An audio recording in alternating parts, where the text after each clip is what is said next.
اعوذ باللہ من الشیطان الرجیم، بسم اللہ الرحمن الرحیم۔ عائشہ اسلامک ہسٹری کی پیاری بہنوں اور بھائیوں، السلام علیکم ورحمۃ اللہ وبرکاتہ۔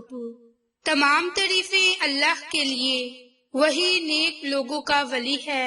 میں گواہی دیتی ہوں کہ اللہ کے سوا کوئی معبود برحق نہیں، وہ یکتا ہے، اس کا کوئی شریک نہیں، اور میں یہ بھی گواہی دیتی ہوں کہ حضرت محمد مصطفیٰ صلی اللہ علیہ وآلہ وسلم اللہ کے بندے اور آخری رسول ہیں۔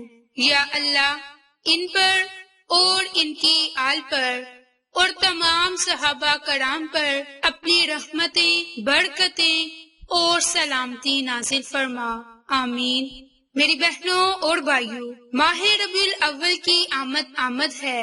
آج کی اس ویڈیو میں آپ کے ساتھ 5، 6، 7 ربیع الاول کے دن کا خاص عمل اور وظیفہ شیئر کرنے جا رہی ہوں۔ یہ عمل، یہ وظیفہ بالخصوص آپ نے ان 3 دنوں میں لازم کرنا ہے۔ انشاءاللہ تعالی ان 3 دنوں کے اندر آپ کی مشکل سے مشکل حاجت پوری ہوگی، آپ کی زندگی کی تمام مشکلات، پریشانیاں ختم ہوں گی، آپ کی آنے والی تمام مصیبتوں کا خاتمہ ہوگا، رب کریم کا آپ پر خصوصی فضل اور کرم ہوگا۔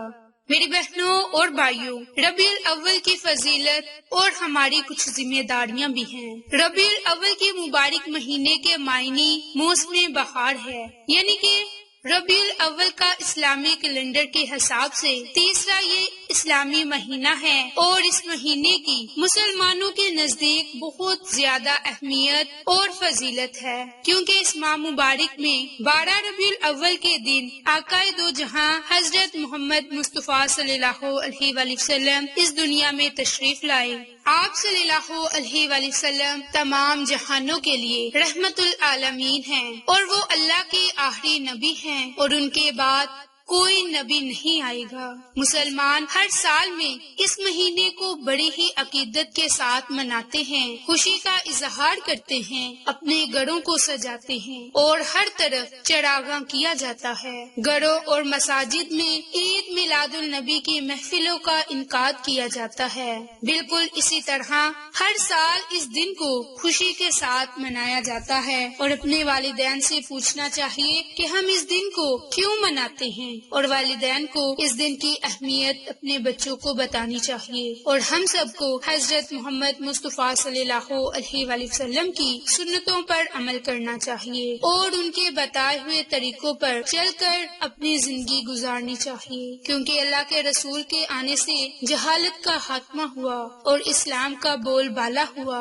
سرور کائنات دنیا میں تشریف نہ لاتے تو ابھی تک دنیا میں اندھیرا ہی اندھیرا ہوتا، اور دنیا آج تک اندھیرے میں ہی رہتی۔ ان کے آنے سے دنیا میں اجالا ہوا، اور حضرت محمد مصطفیٰ صلی اللہ علیہ وآلہ وسلم ہمیں سیدھا رستہ دکھایا۔ آپ صلی اللہ علیہ وآلہ وسلم کی زندگی ہمارے لیے بہترین نمونہ ہے۔ آپ صلی اللہ علیہ وآلہ وسلم پر اللہ پاک ہر وقت رحمتیں نازل فرماتے ہیں۔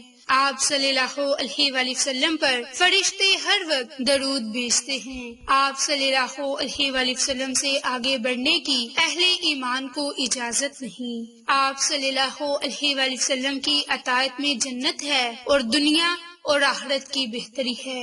جہاں اللہ پاک نے ہمیں آپ صلی اللہ علیہ وآلہ وسلم کی اطاعت کا حکم دیا، وہاں ہی ہمیں آپ صلی اللہ علیہ وآلہ وسلم سے محبت بھی لازم ہے۔ اللہ پاک نے ہمیں آپ صلی اللہ علیہ وآلہ وسلم کی اتباع کا حکم دیا، کیونکہ دنیا میں ان کی پیروی سے ہی نجات ہے۔ پوری کائنات کا وجود ان کی نسبت سے ہے۔ اگر آپ دنیا میں نہ آتے تو دنیا میں کچھ نہ ہوتا۔ میرے اور آپ کے نبی حضرت محمد مصطفیٰ صلی اللہ علیہ وآلہ وسلم اللہ کے آخری نبی ہیں، اور آپ کے بعد نبوت کا دروازہ ہمیشہ کے لیے بند ہو گیا۔ یہی ہمارا ایمان اور عقیدہ ہے، اور اسی عقیدے کی نسبت سے اللہ پاک کل روز محشر ہمارے لیے آسانیاں کرے گا، کیونکہ ہم تو خطا کار ہیں، گناہ گار ہیں۔ بس یہی آپ صلی اللہ علیہ وآلہ وسلم کی شفاعت کا واحد آسرا ہے۔ ہمیں چاہیے کہ ہم کثرت سے نبی پاک صلی اللہ علیہ وآلہ وسلم کی ذات اقدس پر درود و سلام بھیجیں، آپ صلی اللہ علیہ وآلہ وسلم کے بتائے ہوئے رستوں پر چلیں۔ اگر اللہ اور اس کے رسول سے سچی محبت کے دعوے دار ہیں تو پھر اپنی زندگی کو رسول اللہ صلی اللہ علیہ وآلہ وسلم کی سنت کے مطابق گزاریں، اچھے اعمال کریں، صلح رحمی اختیار کریں، یتیموں کا خیال رکھیں، حقوق العباد کا خیال رکھیں، اپنے ارد گرد لوگوں کی مشکلات کو دیکھ کر ان کی مدد کریں، کسی کی حق تلفی نہ کریں، کسی کو تکلیف نہ دیں، اپنے والدین کے ساتھ اچھا برتاؤ کریں اور لوگوں تک آپ صلی اللہ علیہ وآلہ وسلم کے سچے دین کو پہنچا دیں، کیونکہ اب امت میں دین کا کام ہم امتیوں پر فرض ہے۔ اگر ہم یہ کام کریں گے تو ہماری اپنی دنیا اور آخرت سنور جائے گی، اور ساتھ ساتھ دوسروں جو دین سے بھٹکے ہوئے لوگ ہیں ان کا بھی بھلا ہو جائے گا۔ میری بہنوں، اللہ پاک سے دعا ہے کہ اللہ پاک ہمیں اور آپ کو نبی پاک صلی اللہ علیہ وآلہ وسلم کی اطاعت کرنے کا حکم اور اس کی توفیق عطا فرمائے، آمین۔ اب آپ کے ساتھ بہت ہی مختصر آسان عمل اور وظیفہ شیئر کرنے جا رہی ہوں۔ آپ نے ان 3 دنوں میں 5، 6، 7 ربیع الاول کے دن آپ نے ان قرآنی کلمات اللہ الصمد سبحان اللہ، اللہ الصمد سبحان اللہ، آپ نے ان قرآنی کلمات کو ہاتھ کی انگلیوں پر روزانہ کے معمول پر پڑھنا ہے، اور ان 3 دنوں میں آپ کی جو بھی حاجت ہے، جو بھی آپ کا مقصد ہے، اسے ذہن میں رکھتے ہوئے آپ یہ عمل، یہ وظیفہ لازم کریں۔ تو میری بہنوں، آپ آج 5، 6، 7 ربیع الاول کے دن، ان کے آج سے ہی اس عمل کو کرنا شروع کر دیں اور اللہ تعالیٰ سے اپنی کسی بھی جائز مقصد کے لیے دعا مانگیں۔ میری بہنوں اور بھائیوں، اللہ تبارک و تعالیٰ سب سے بے نیاز ہے اور سب اسی کے محتاج ہیں۔ میری بہنوں، جب ہم اللہ کی صفات کو پکارتے ہیں، اللہ سے کچھ مانگتے ہیں تو رب کریم ہمیں ضرور عطا کرتا ہے۔ تو ہمیں چاہیے اللہ کے نبی کے بتائے ہوئے رستوں پر عمل کریں، دنیا کی اور آخرت کی ہر حاجت کو پورا کریں، تاکہ ہم دنیا میں بھی کامیاب ہو سکیں، آخرت میں بھی کامیاب ہو سکیں۔